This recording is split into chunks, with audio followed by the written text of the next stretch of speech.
l'honorable député de Nanaimo Lady Smith. Merci, Monsieur le Président. La prestation canadienne d'urgence a donné un coup de pouce à un grand nombre de Canadiens. Malheureusement, trop de Canadiens se trouvent encore sans soutien financier dont ils ont besoin. Grand nombre d'entreprises et de particuliers ne sont pas visés par les programmes d'aide qui ont été annoncés. L'un de mes commettants travaille à temps partiel et s'occupe d'un parent plus âgé, à la maison. En décembre, son père a été hospitalisé avec des problèmes cardiaques. À son retour à la maison, elle a démissionné pour s'occuper de lui à temps plein. En mars, la condition de son père s'était suffisamment améliorée pour qu'il puisse trouver un travail à temps partiel. Puis, la pandémie a explosé. On la considère comme étant une Canadienne qui a démissionné. Elle n'est donc pas admissible aux programmes d'aide qui ont été annoncés. Elle a du mal à boucler les fins de mois. L'un de mes autres commettants a 2 emplois. L'un de ces emplois lui permet de gagner quelques 1000 $ par mois. Elle n'est toujours pas admissible aux programmes d'aide qui ont été annoncés.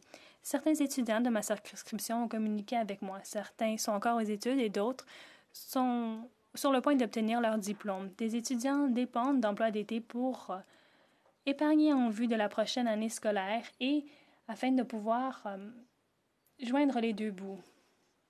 Certains étudiants ne savent pas s'ils pourront retourner à l'école à l'automne afin de poursuivre leurs études. Les étudiants qui obtiendront leur diplôme sous peu se trouvent un peu entre l'arbre et l'écorce également. Ils ont bien hâte de pouvoir intégrer le marché du travail, mais plutôt ils sont confrontés à une réalité très accablante et très négative. Il y a des gens, des Canadiens qui ont des handicaps, un revenu fixe, leurs coûts augmentent avec la pandémie. Ils connaissent une intense insécurité, un sentiment de stress, ne savent pas s'ils vont pouvoir subvenir à leurs besoins. Il y a trop de Canadiens et de Canadiennes aussi qui risquent de perdre leur entreprise, le rêve d'une vie, et cela a des conséquences sur leur santé mentale.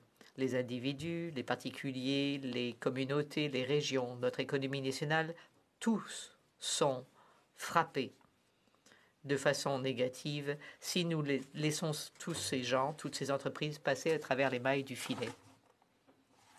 Aujourd'hui, plus que jamais, le Canada a besoin d'un salaire minimum garanti. Ce salaire minimum garanti, ce n'est pas une idée radicale, c'est une idée dont l'heure a sonné. Imaginez un filet de sécurité qui fonctionne pour tout le monde, à la fois pour des régions sociales et financières. Cela fait des années que le Parti vert recommande l'adoption d'un revenu minimal garanti.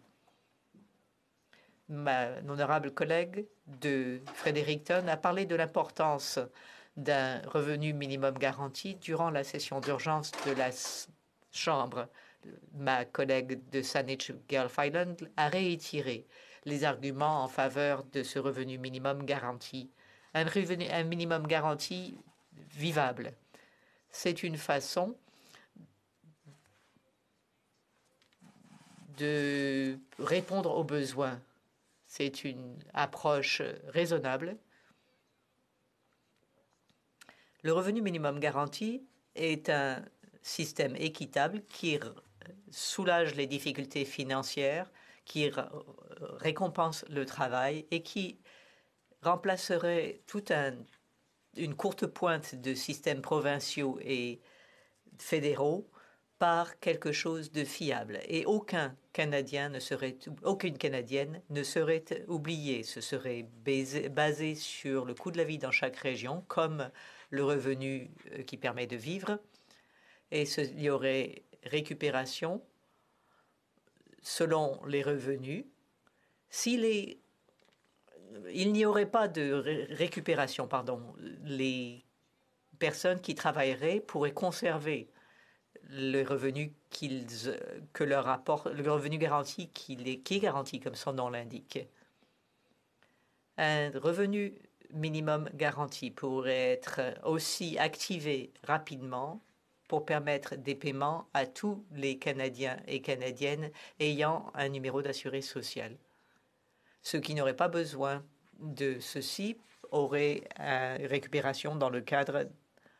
Cela remplacerait le supplément de revenu garanti, le supplément de vieillesse, l'allocation canadienne pour enfants et le programme pour les travailleurs à faible revenu, tous qui dépendent tous du revenu. Vu que c'est une prestation que tous les Canadiens et Canadiennes recevraient, c'est une prestation qui éliminerait le stigmate de l'aide sociale.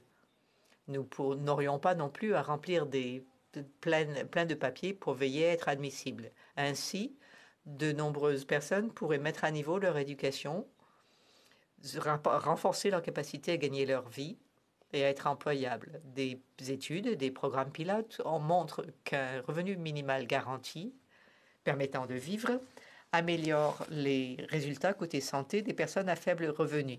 D'un coup, ils peuvent se permettre de mettre du pain sur la table, des aliments nutritifs, garder un toit sur la table et éviter le stress des gens qui n'arrivent pas à joindre le debout, ce qui est important. Le revenu minimum garanti présente de nombreux avantages, dont un qui est essentiel durant cette période de pandémie.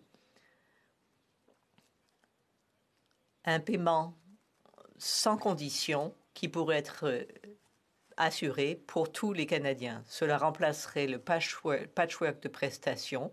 Du coup, l'administration serait simplifiée, ce qui économiserait des ressources et de l'argent. Tout le monde recevrait un paiement mensuel. La plupart des gens n'en auront pas besoin et les gouvernements profiteraient de leurs revenus suffisants avec les impôts.